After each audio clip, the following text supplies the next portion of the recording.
A frail-looking young man with pale skin and dark circles under his eyes was sitting on a rusty bench across from the police station.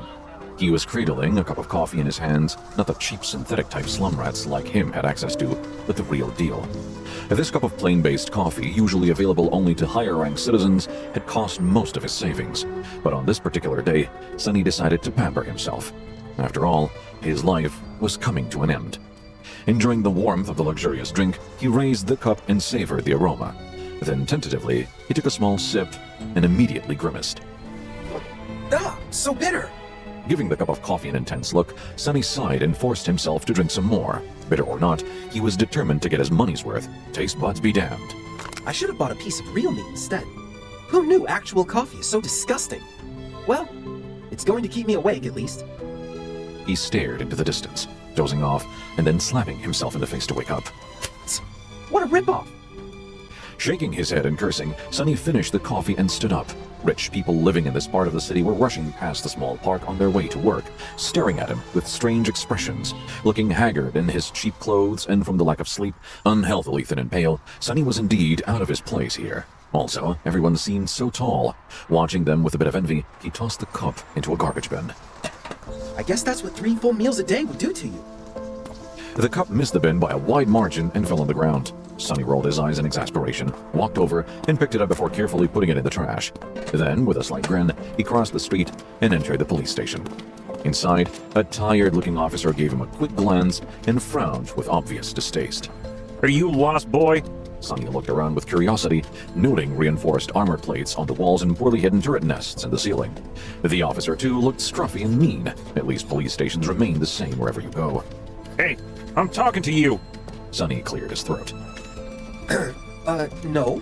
Then he scratched the back of his head and added, As demanded by the 3rd Special Directive, I am here to surrender myself as a carrier of the Nightmare spell. The officer's expression instantly changed from irritated to wary.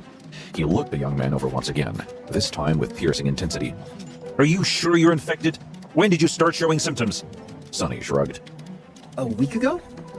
The officer became visibly paler. "Shit." Then, with a hurried motion, he pressed a button on his terminal and bellowed, "Attention! Code black in the lobby. I repeat, code black." The Nightmare spell first appeared in the world a few decades ago. Back then, the planet was just starting to recover from a series of devastating natural disasters and subsequent resource wars.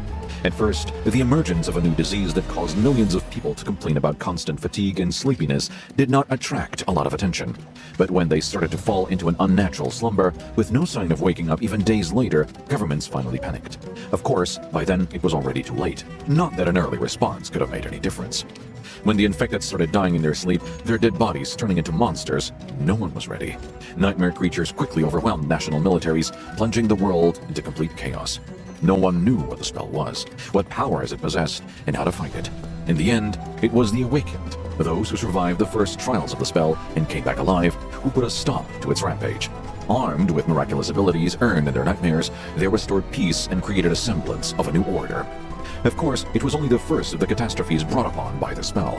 As far as Sonny was concerned, none of it had anything to do with him. Not until a few days ago, that is, when he first started having trouble with staying awake. For an average person, being chosen by the spell was much of a risk as an opportunity. Kids learn survival skills and fighting techniques in school, on the off chance of being infected. Well-to-do families hired private tutors to train their children in all sorts of martial arts. Those from the Awakened clans even had access to powerful legacies, wielding inherited memories and echoes in their first visit to the Dream Realm. The richer your family was, the better your chances of surviving and becoming an Awakened were. But for Sonny, who had no family to speak of and spent most of his time scrounging for food instead of going to school, being chosen by the spell presented no opportunity at all. To him, it was basically a death sentence.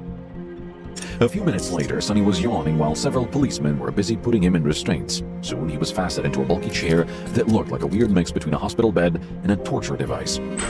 The room they were in was situated in the basement of the police station, with thick armored walls and a formidable-looking vault door. Other officers were standing near the walls, with automatic rifles in their hands and grim expressions on their faces. Sonny did not particularly care about them. The only thing he could think of was how much he wanted to sleep. Finally, the vault door opened, and a gray-haired policeman walked in. He had a seasoned face and stern eyes, looking like someone who had seen a lot of terrible things in his life. After checking the restraints, the policeman glanced quickly on his wristwatch and then turned to Sonny. "What's your name, kid?" Sunny blinked a few times, trying to concentrate, then shifted uncomfortably. Sunless. The old policeman raised an eyebrow. Sunless? That's a strange name. Sunny tried to shrug, but found himself unable to move. What's so strange about it? At least I have a name. Back in the outskirts, not everyone even gets one.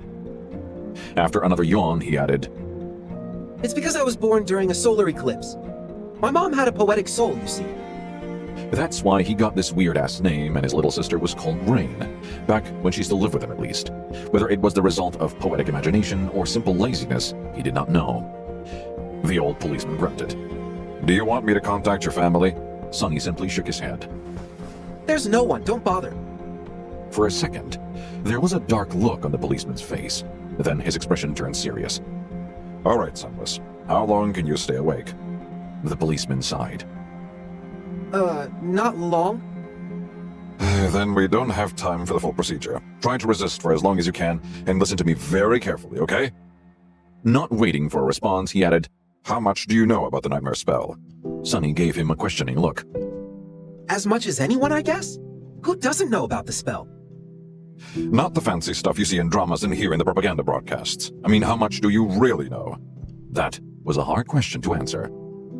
Don't I just go into the dream realm, kill a few monsters to complete the first nightmare, receive magic powers, and become an awakened? The old policeman shook his head. Listen carefully. Once you fall asleep, you will be transported inside your first nightmare. Nightmares are trials created by the spell. Once inside, you will meet monsters, sure, but you will also meet people. Remember, they are not real. They're just illusions conjured up to test you. How do you know? The policeman just stared at him. I mean, no one understands what the spell is and how it works, right? So how do you know that they're not real? You might have to kill them, kid, so do yourself a favor and just think about them as illusions. Oh, The old policeman waited for a second, then nodded and continued. A lot of things about the first nightmare depend on luck. Generally, it shouldn't be overwhelmingly hard. The situation you're in, the tools you have at your disposal, and the creatures you have to defeat should be within the range of your abilities, at least. After all, the spell sets up trials, not executions. You're a bit disadvantaged due to, well, your circumstances. But kids from the outskirts are tough. Don't give up on yourself just yet. uh-huh. Sunny was getting more and more sleepy. It was becoming hard to follow the conversation. About those magic powers you mentioned, you will indeed receive them if you survive until the end of the nightmare. What those powers will be exactly depends on your natural affinity as well as what you do during the trial, but some of it will be at your disposal right from the start. The voice of the old policeman sounded more and more distant. Sunny's eyelids were so heavy that he was struggling to keep his eyes open. Remember, the first thing you must do once inside the nightmare is to check your attributes and your aspect. If you get a combat-oriented aspect, something like a swordsman or an archer, things will be easier. If it is reinforced by a physical attribute, then that's even better. Combat aspects are the most common, so the probability of receiving one is high. The armored room was growing dimmer. If you're unlucky and your aspect has nothing to do with combat, don't despair. Sorcery and utility aspects are useful in their own ways. You'll just have to be smart about it. There are really no useless aspects. Well, almost. So just do anything in your power to survive. If you survive, you will be halfway to becoming an awakened. But if you die, you'll open a gate for a nightmare creature to appear in the real world, which means that my colleagues and I will have to deal with it. So, please don't die, Sunless.